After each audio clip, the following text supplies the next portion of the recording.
Саламатсыздарбы, урматтуу телекөрүүчүлөр? Учурдагы ой көрсөтүүсү сиздердин назарыңыздарда. Биз бүгүн балдарга тийгизген үй бүлөнүн таасири деген темада атайын сөз козгойлу деп турабыз. Буга атайын биз мейманыбызды чакырган элек. Алгачанда мен сиздерге тааныштыра кетейин. Ибраева Анархан Сакишевна, педагог, психолог, билим берүүнүн мыктысы. Саламатсызбы эже? Куш келипсиз. Саламатчылык. Ана мынакей эже ушул психология боюнча да мына өзүңүз дагы улуу педагог катарында дагы канча жолу биз маектешип дегендей ушул темабыз улантып келатабыз. Анан бүгүн болсо мынакей өзүңүз жанагы теманын астында балдарга тийгизген үй бүлөнүн таасири деп атпайбызбы? Мына чындыгында уядан эмнени көрсөң учканда ошону аласың деген кыргызда бир жакшы сөз бар да. Бул сөздүн дагы бир чындыгы бар негизинечи. Ана бул кийинки мезгилдерде балдарыбыздын могу айрыкча үй бүлөлүк таасирден уланбы же турмуштун айнанбы дегендей бир көйгөйлүү маселелер жаралгандар көп да. Айрыкча мушташ болуп аткан эрекетчилик де кеп бар дегендей. Мына ушул жөнүндө айтсаңыз алгач. Үй бүлөнүн таасири кандай болот дегеним. Саламатсыздар, кутман таңыңар менен. Мисалы, адамдын өмүрүндө эң жооптуу нерсе бул үй бүлө куруу. Кыргыз тарыхында да ушул жубай тандоо, жолдош тандоо дегенде өтө зор маани берип келишкен. Текти сүрүштүрүү, алардын тарыхы, ден соолугу, ыйманы дегендейге ушунга чоң көңүл бөлүп үйлөнүшкөн. Анан алардын мындай тандоонун себеби алардан жакшы адам төрөлүш керек. Туура. Жакшы адамды тарбиялап чыгыш керек. Мисалы, биздин Чыңгыз Айтматов айткандай, адамга күнүгө адам болуу эң кыйын. Туура. Дегендей адам баласын тарбиялоо эң биринчи ушу үй бүлөнүн мааниси. Эми биз ушул үй бүлө институтун кичине начарлатып ийдик окшойт. Башка элдердин маданиятына берилип кеттикпи, же башка чөйрөнүн таасириби, үй бүлө курууга кандайдыр тайкы мамиле кылып, көбүнчө материалдык көз караштар, баюу, жанагындай акча табын азабынан чет өлкөгө кетип калуу, балдарды башка адамдарга таштоо, жалгыз эле чоң ата, чоң энесине эмес, кошунага да таштап кеткен үй бүлөлөр бар. Анан ал балдардан эмне деген адамдар чыгат? Эненин мээримин, атанын мээримин көрбөсө, ошондон улам таасири катуу тийип, ошо балдардын тартибине дагы чоң таасир тийип атат деп ойлоймун. Мисалы, жана сиз айттыңыз, үй бүлөнүн таасири дегени, үй бүлөдө отуруп эмнени сүйлөсө, бала губка сыяктуу ошону кабыл алып алат. Адамдагы мээ бул, көп айтабыз, эң жалкоо орган бул мээ. Бардыгын кабыл алат. Анткени адам өнүгүш керек, өсүш керек деген мааниде. Эмне укса, эмнени көрсө, эмнеге таасирленсе, өзүнө мээ кабыл ала берет дагы, аны подсознание дейбиз, түпкүрдөгү сезимге топтой берет. Ошол бир кезде калкып чыгат. Бала кезинде деле ошол, Бала эненин ичинде жатканда. Мисалы, Япон окумуштуусу Масару Ибуканын китеби бар, 3 жаштан кийин кеч деген. Анан мен өзүмдүн дагы эмгегим бар, төрөлгөндөн кийин кеч деген. Ошондой лекцияны окуп жүрөм. Төрөлгөндөн кийин кеч дегендин мааниси кандай? Жанагы мен башында айтып өткөндөй, үй бүлө жарала электен мурун анализдөө, изилдөө, мындан кандай адам төрөлөт, кандай адам жаралат дегендей. Анан боюна болгон күндөн баштап ошол балага кам көрүү, туура сөздү сүйлөө, туура жерде жүрүү, туура тамактануу, туура ойлорду ойлоо эненин жана атанын балага таасирин тийгизет. Бирок бизде азыр кандай болуп атат? Үйлөнүп алат деле ушул уруш талаш, акча жок, анан тиги жок, бу жок деп уруш талаштын кесепети балдарга тиет. Бала эненин ичинде жатканда эле угат, туят, формироваться этет, калыптанат. Ана төрөлгөндөн кийинки дагы учуру өтө оор болот. Анткени төрөлгөндөн кийин азыр мына акча керек, балдардын кийимдери кымбат, үй шартында таш көмөрү жок, свети жок, дагы эмне деген талаш тартыштар чыгат дагы. Бала бул дүйнөгө келгенине өзү да нааразы болушу мүмкүн. Кээ бир учурда ушул баланы төрөсөмбү, төрөбөсөмбү деген да келиндер болот. Мисалы, мен бир жылы УЗИге кызым менен кирип калдым, кызым кош бойлуу эле. Ар жактан катуу чаңырган үн уктум. Анан бул бирөө баласы чарчап калдыбы же эмне болду деп барсам, көрсө ичиңдеги эркек экен дегенди угуп кыз төрөмөкмүн деп мыз учуу салып атыптыр. Муну энесинин ичиндеги бала да угат. Ал төрөлгөндө төрөлбөй эле койсом болмок экен, кыз болуп калсам болмок же эркек болуп калсам болмок дейт дагы. Бала бул дүйнөгө нааразы экенин билгизет. Мен муну өзүмдүн практикамда көрдүм. Бир келин айтты да, мен турмушта такыр жолум жок. Кандай болсо дагы мен ишим жылбайт. Анткени деп өзү баштады да, мени деген эркек болот деп жүрсө кыз болуп төрөлүп калыптырмын. Анан мен роддомдон энем чыгып келсе, атам сабаган экен, анан ажырашып кеткен экен. Ошо боюнча мен уул болбой калган үчүн ажырашып болгон экен деп ушундай нааразычылыгын айтты да. Демек ошол нерсени адам баласы өмүр бою жүрөгүндө сактайт. Өксүп калат турбайбы? Өксүп калат, жолу да болбойт, өзүнүн тагдырына таарынат, иши да илгерилебейт. Анан ошондой бала кезде, боюндагы кезден баштап балага туура тарбия берүүгө аракет кылыш керек. Ошон үчүн мен Масару Ибуканыкына улап, 3 жаштан кийин кеч дегенде, төрөлгөндөн кийин кеч деген көп лекцияларымды жаздым. Анан кийин мынакей сиз айтып атпайсыз, жанагы айрыкча ата энеси баягы акча каражаттын тартыштыгынан баягы үй бүлөдө жетишпегендик деп атпайбызбы? Анан миграциялар ушунан чыгып атат да, туурабы? Чет өлкөгө кетип калып. Кийинки мезгилде бизде болуп атпайбы баары элечи? Анан чындыгында жана балдар сиз айткандай өзүнүн чоң ата чоң энесинде эмес, тайеки жээндердин бир кандайдыр алыс эле бир бөлөлөрдүн же болбосо кошуна колоңдордун эле колунда калып калып атпайбы? Бул жагынан кандай болот тарбия? Эми бул жерде абдан чоң өксүк болот. Мына ошолордун натыйжасын азыр көрүп атабыз. 30 жыл мурун талкаланган мамлекеттеги жаштар туш-тушка тарап кеткен балдар азыр 30га чыкты. Ошолор өздөрү үй бүлөлүү болуп, балалуу болуп атат. Туура. Ал эми ошол 30га чыккан балдар акча таба албай, турмушуна нааразы болуп, арка сакта жүрөт. Демек 30 жылдын таасири да чоң болду деп атам. Анан ушу Жети Өгүз райондук администрациясынын алдында балдар иштери боюнча комиссияда мен 10 жыл иштедим.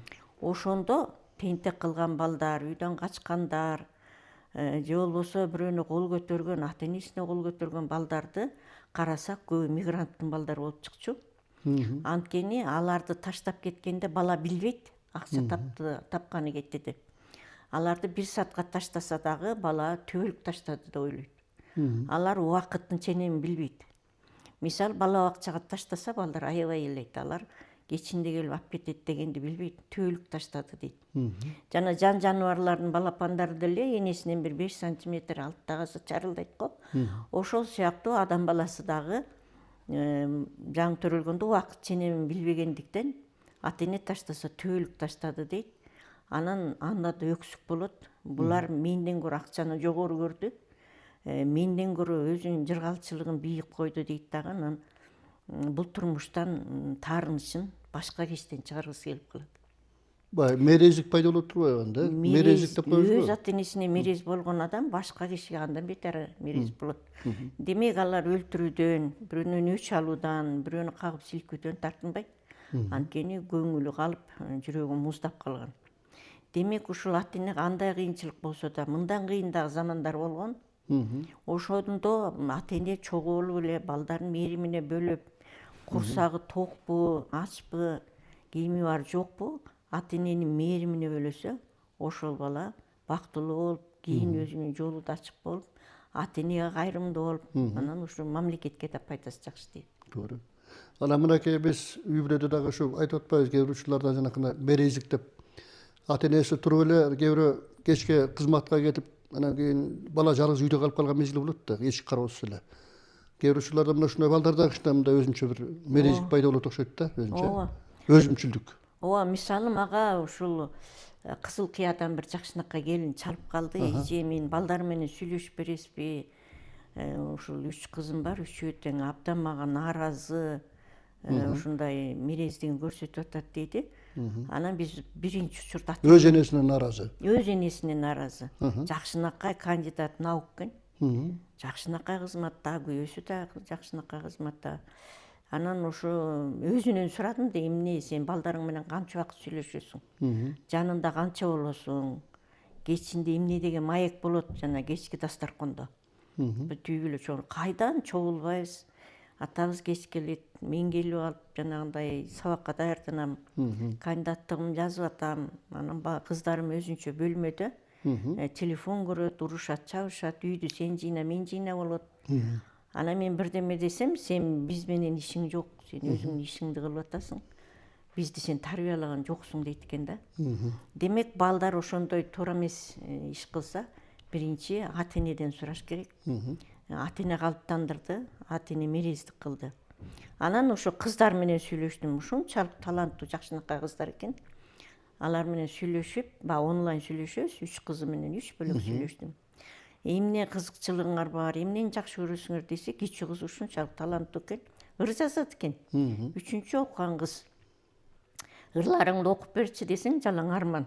Энекем жумушка кеткенде мен терезеден секиргим келчү дейт. Качан келет, тышыбыздан бекитип кетчү дейт, ачкыч жок. Анан терезеден секирип, тыштагы адамдарга аралашып келгим келчү дейт. Ошондой ырларды жазыптыр. Жалаң арман ырлар. Андан кийинки кызы сүрөттү жакшы тартат экен. Андан кийинки кызы китепти көп окуйт экен. Анан мен эне ордуна алар менен онлайн сүрөт тартышып, алар менен ырларын окуп, алар могул китепти оку деп берип жүрдүм. Анан бир күнү энеси сүйлөштү. Кыздарым оңолду, такыр башкача болуп калды деп. Айттым, мен сенин функцияңды аткардым. Функцияңды аткарып, китеп тандап берип, сүрөттөрүнө жанагындай жол баштап мындай тарт дегендей тарт деп, ырларын кубаттап, эми арман ырларды жазба, бакыт жөнүндө жазып көрчү, эми андай чыкпай атпайбы дейт да. Анан кийин жакшы ырлар жазып баштады, көңүл көтөрүлгөндөн. Муну менен эмне айтмакчымын? Жок дегенде бир жарым саат балага көңүл бөлүш керек. Туура. Жумуштан келгенден кийин эми акчанын түбүнө эч ким жеткен эмес. Акча тапканы деле бактысыз болушу мүмкүн, таппаганы деле бактысыз болушу мүмкүн. Ата эненин эң биринчи бактысы бул балдарынын бактылуу болуусу. Туура. Илгери кыргыздар жакшынакай эле бир ооз үйдө жакшынакай атасы таап келген малды союп, же болбосо кийик татып келсе, ошону менен эле шүгүрчүлүк кылып жашап, баатырларды өстүргөн, жакшынакай адамдарды өстүргөн. Анан азыр турмуш канчалык жакшы болгон сайын ошончолук кубалап, дүйнөнүн түбүнө жетчү деп болобуз, бирок жетпейт, анын чеги жок. Жакшы адамдар тарбиялаш керек. Анткени кыргыздын менталитети ушунчалык бийик болгон. Бизден баатырлар чыккан. Жалгыз гана кыргыз элине манас чыккан. Жалгыз гана кыргыз элине манасчылар чыккан. Ушундай бийик элдин менталитетин сактап, улантып кетишибиз керек. Анан бала баягы үйдө мережик болуп өсүп калган бала чоңоюп мектепке барат да. Мектепке барат, анан мектепте эле ушул баягы психологиясы ошончо калыптанып калабы? Ооба, анткени адамдын ичинде кек болсо бирөөнөн чыгарыш керек да. Мисалы ата энесине чыгара албайт. Алар баладан чоң, бийлиги бар, тынч отур, оозуңду жап дейт, же бир коет. Ал эми өзү теңдүү балдарга алы жеткенин тандайт. Мисалы 11-дин балдары 10го, 10дун балдары 9га дегендей. Же болбосо класстын ичинде кичине алсызыраагы же жоошураагы, же ыймандуураагына асылышат. Анан ошол ичиндеги негативди чыгарып, маашырланып, ыраазы болуп калышат. Бирок балдар жоопкерчилик тартарын билишпейт. Алар оюн катары көрөт, анткени социалдык желелерден жалаң оюндарды көрүшөт, согуш оюндарды, өлтүргөн, аткан. Ал жерде атса, өлсө кайра тирилип туруп кетип атат. Туура. Анан бала ойлойт, тирилет экенм дейт да. Өлүм бир эле жолу келерин билбейт, өлтүрүп алаарын билбейт. Анан талуу жерине коет дагы, өлтүрүп алат, анан жоопкерчиликке мен тартылбайм, ата энем тартылат деп ойлойт. 14 жаштан баштап чоң кылмыш кылса, кадимки чоң кишидей эле Кылмышка тартылат. жоопко тартылат. Жоопкерчиликке. 14 жашка чейин башка жолдору бар. Бирок ошону да кичине татаалдантса болот, сезгидей. Ата энеси штраф салат, ата энесин жоопко тартат. Баланын өзүнө да сезгидей бир нерсе кылыш керек деп ойлоп табыш керек. Анан балдардын ошол өзү теңдүү балдардан күчүнүн чыгарган себеби ичиндеги негативди чыгарып калып, өзүнүн жан дүйнөсүндө кыйналган нерсенен бошонуу, бирок анын жоопкерчиликке тартылаарын билбей ушу кылмышка барышат. Анан эрекечилик деген мисалы үчүн мектептерде болот атпайбы? Балким ушул балдардан чыгабы? Кимдерден чыгат деген? Ооба, рекетчилик, мисалы илгери союз учурунда рекет деген сөздү билчү эмеспиз да. Урушуптур. Мисалы жыгылып калган баланы сокпойт экен, мурду канап кеткен баланы сокпойт экен деп угуп калчубуз да, мугалим болуп жүрбөдүмбү? азыр жыгылса да тепкилешет, муртунан кан акмак түгүл көзү агып түшүп калса да тепкилейт.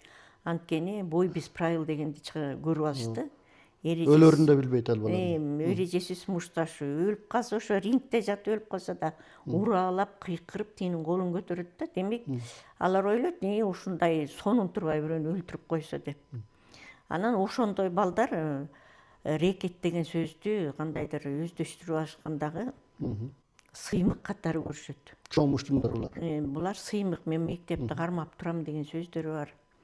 Эми мен мисалы рекет боюнча абдан жакшы долбоорду ишке ашырдым. Программасы, планы эң сонун болчу. Билим берүү министрлиги менен, жогорку кеңеш, өкмөт менен иштедим. Ошол кезде демилгөлүү топ түздүк. Мектеп администрациясы, ата-энелер, айыл өкмөт, карыялар кеңеши, жаштар кеңеши, аялдар кеңеши баардыгын бириктирип айылда демилгөлүү топ түзүп, ошолорду окутуп, анан ушуну улантасыңар дегенбиз. Анан ал демилгөлүү топ бул акча менен каржыланбайт. Анан айыл өкмөтү же болбосо жергиликтүү бийлик ошолорду жок дегенде мындай кызыктыруу бир эме белектерин берип турса болмок. Жок дегенде грамота жазабы же бир кандайдыр бир чогулуштарда сүйлөтүп, оюн айттырып коебу. Ошондой кылып колдосо, ал демилгелүү топ иштеп кетмек. Биз түзүп, 1-2 ай мониторинг кылып барып жүрдүк, иштеп атабы, эмне болуп атат деп. Бирок биз баягы колубузда бийлик болбогондон кийин аларга бара бере албайбыз. Жергиликтүү бийлик бар, ошол боюнча ал долбоордун артында солуп калгандай болду да. Ушуну колго алса, программасы абдан жакшы болчу. Анан эме тарбия демекчи, мынакей үй бүлөдөн башталат да, тарбиянын баардыгынчы. Анан эми үй бүлөдөн деп атабыз, баардык тең ошол үйдөн тийгизген таасир депчи, балдарга депчи. Анан эми кээ бир ушуларда, ушул кээ бир окуучулар эле, ушул кээ бир ушуларда мугалимдердин беделин түшүрүп койгон жерлер бар да. Жанакында азыр мисалы үчүн бизде телефондор бар да, соткалар. Мына ошого тартып алып эле айрым мугалимдердин беделин түшүрүп, жөнү жок жерден элечи. Ушундай бир ызычуулар дагы пайда болуп атат да. Ооба, илгери мугалимдин бедели бийик болчу. Мисалы биз институтту бүткөн кезде, мындан 50 жыл мурун Нарынга барып иштедик. Ой, молдокелер келди деп. Бизди аябай сыйлап, үй берип, бекер үй берип, анан мындай кезектешип коноктоп дегендей жаш мугалимдер келиптир дегендей. Ошо бедел бийик эле да. Азыр эми мугалимдин бедели түшүп кетти, анткени байлар көбөйдү, акчанын бийлиги болду. Ким бай болсо, ким акчасы көп болсо, же ким чоң муштум болсо, балдар ушулар маанилүү экен, ушулардын бийлиги экен деп ойлоп калат дагы. Мугалимди көрүп атат. Жөнөкөй кийинип жүрөт, акчасы деле аз. Акырын кирип, акырын чыгат, анын чоң деле сөзү жок. Анан ушунун жумшак экенин, ушулардын аялуу экенин билет дагы. Жанагы эле 10-класс, 9-класска бийлик жүргүзгөндөй эле мектептеги чоң муштум мугалимге дагы көрсөтө алат да ыдыкты. Анан аларга кызык, мисалы сүйлөшөт. Сен муну провокация кылып, кол көтөргөнгө же катуу кыйкырганга жеткир деп. Мунун баары пландалган. Мугалим жөн жерден эле кыйкырып бирөөнүн баласына кол көтөрбөйт. Анан атайын провокация кылып, ушу жинине тийип, кыйкырып, өкүр. Анан сага кол көтөргөндө же жаман сөз айтып сөккөндө мен даяр болом, телефонго тартам, анан кое берсек аябай катуу резонанс болот. Көп лайк чогултабыз. Хайп болот. Ой, баягы мектеп ушундай экен деп биздин атабыз чыгат дейт да. Тиги мугалимдин бедели түшөт. Аны психологиялык жактан анализдебей туруп эле мугалимди жоопко тартып, бошотуп, аны ушунчалык сындырып койгон учурлар бар да. Ошол кезде психологдорду чакырыш керек. Мен мисалы психологиялык анализ жүргүзгөн үчүн ушуну айтып атам да. Ошондой балдар менен сүйлөшсөм ушундай кубанышат. Жейге минтип койсом кыйкырды деп. Мисалы мен өзүмдүн башыман өткөн окуяны айтсам, жаш мугалим элем. Анан бир тентек бала ушундай отуруп алып эле мектепке кирип алып шапкасын чечпейт сабак учурунда. Анан чечип койчу алтыным десем, мен üşүп атам дейт. Балдардын баары га деп каткырат. Анан мейли отура берсин деп койсом, анан дагы бир айтат да, атайын менин жиниме тийишин. Эмне тиги шапка чейин отурат, биз эмне чечтип атасыз деп. Кайра барып айтам, чеч десем чечпейт. Анан кыштын күнү терезени ача калып шапкасын ыргытып ийдим да. Тышка чуркап кетти. Балдардын баары каткырды. Демек ал бала менден жеңилип калды. Мен кандайдыр бир выход таптым да. Анан Шалпаев тыштан шапкасын алып келсе, тиги балдар ушундай каткырып аны шылдыңдап көрсөтүп атат. Анан ошондо переменге тышка чыксам, эже кечирип коюңузчу, сиз мени жеңдиңиз дейт кадимкидей. Экөөбүз таймашып турбуз да, мен билген жокмун. Мен өзүм мугалимдик сапатымды сактап калгым келди. Ал болсо мени кыйкырып өкүрүп ыйлап ош жерден койгулап калсам, анан ушуна кыйын бала экен демек да. Демек алар дагы ошондой мугалимге жанагындай эми көрсөткөндөрү, зөөкүрлүктөрү, өздөрүнүн машыгыланып, өзүнүн күчүн көрсөтүү же бирөөнү жеңип калуу. Бирок бир 10 жылдан кийин ошо балага кезиктим, таптатынакай бала болуптур, моряк экен, Балтийский флотто служить этип анткени күч бар болчу ал балада, чоң бала болчу. Кыйкырып чыкырды. Эже деп барсам, рахмат эже дейт. Ошондо сиз мени сындырбасаңыз чоң муштун болуп калмакмын дейт. Туура. Мени балдар шылдыңдаган үчүн алардын закону боюнча ошондо экен. Жеңилип, бир шылдыңдап бүттү сен начарсың десе, экинчи баш көтөрбөйт экен да. Демек мектептеги жана чоң муштун бир экөө эле болот. Ошолордун тилин таап, ошолорду сындырып сабабай, жанагындай психологиялык жактан сындырып койсо, баш көтөрбөй башка балдар буну аны менен эсептешпей калса, ошону менен токтойт. А бирден баланы өлтүрүп, анан аны менен алек болуп эле алардын ата энесин чакыра бергенден пайда чыкпайт. Кылмыш жоопкерчилигине чейин жетпеш керек экен да. Ошол баланы табыш керек да, ошол ким баш экенин табыш керек. Мисалы биз рекет жана суицид боюнча жакшы проект жүргүздүк. Мектептерге барганда эң биринчи анкета кое берчүбүз. Бир 2 күн мурун мектепке барып, анкета кое беребиз. Ал жерде сен ыдык көрдүң беле, зомбулук көрдүң беле, бирөө сенден акча талап кылды беле, же сени шылдыңдады беле деген эмелерди коебуз, графаларды. 80-90% бала ыдык көрүптүр. Кыздар көбүнчө. Түртүп ийди, тепкичтен жыгылып кетип мурдум сынды. Чалып ийди. Же болбосо туалетке кирип алып мындай сабады деген толтура. А мугалимдер билбейт, мындай көргөн тентек балдар деле көрөт. Анкета менен чоң нерселерди чыгарса болот. Андан кийин 2 күндөн мектепке барып эми аларда система деген бар, анан схема деген бар. Анан биз ошондо рекеттин тили менен сүйлөп калганбыз. Анан барсак алар балдар айтат, бизде система бар дейт. Анан доскага чыгып, ошо системаларды чийип бергиле десе, доктор наук биякта калсын. Сонун схеманы чийип, биз мындан алабыз, бул мындан алат, тигинден алат, аягы түрмөгө барат дейт ошол акча. Анан бизден мектептен, аскерден келген балдар же түрмөдөн келген балдар алып кетет дейт. Ушундай коркунучтуу схема экен. Ошол боюнча да сонун программаларды иштеп чыкканбыз. Ошол боюнча иштеп жүрдүк. Анан көбүнчө ушу балдарга кайрылып, ушул темага кайрылып аткан себеби кандайдыр бир жолун табыш керек да. Туура. Чыгуунун. Муну бияктан өлүптүр, муну өлтүрүптүр же сабаптыр деп улам от чыккан жерге барып өчүрө бергенден пайда жок. Жалпы системаны оңдош керек. Демек балдардын тилин табыш керек экен да, психологиясын табыш керек экен. Тилин таап, ошо эң начар нерсеси мектептерде психолог жок. Же болбосо психологду булар жанагындай от чыккандан кийин чакырат. Мисалы мени чакырышат, тиякта суицид болуптур, өз жанын кыйыптыр. Бул жерде баланы мынтип сабап саптыр деп чакырат. Мен айтам, түштөн кийин эмне чакырдыңар? Ага чейин барыш керек, ага чейин окуш керек. Анан ушу билим берүү системасына да кайрылат элем, ушу психолог деген штатты ачканга аракет кылыш керек.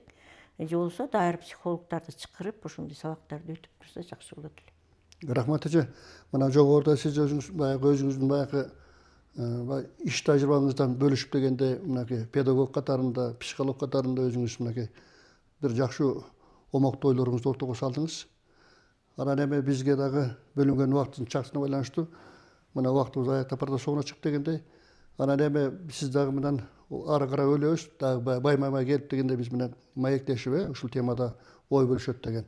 Урматтуу телекөрүүчүлөр, мына жогоруда сиздер педагог, психолог, билим берүүнүн мыктысы Ибраева Наркан Сакишеванын балдарга тийгизген үй бүлөнүн таасири аттуу темадагы маегибизге ортоктош болдуңуздар.